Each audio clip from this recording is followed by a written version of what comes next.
ප්‍රශ්නේ මොකක්ද කියලා. හරිද? ඔයාගේ දරුවා ටික අරු ෂොප් එක ඇතුලේ දාගෙන ඉන්නේ.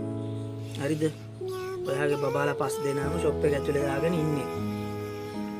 ඌට මේ දවස්වල අවුරුදු. චීනට අවුරුදුනේ. ඔයා දන්නවනේ හොසි පචයි කියලා. ඈ? ඔයා දන්නවනේ හොඳටම. ඌ දවල් වෙලා එයි ඔයාගේ පැටව ටික එළියට දාන්න. හරි? නාඩ ඉන්න. හොඳේ? නාද? නාඩ ඉන්න.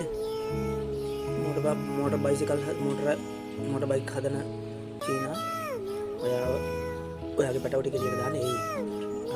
කලබල නැතුව ඉන්න. නේ? දැන් මේ කීයේ ඉල්ලලා තියෙන්නේ. නේද? දැන් කුක්කෝ ඉල්ලනේ. කරන්න දෙන්නේ නැහැ. නහන්. ආද? තේරුණාද?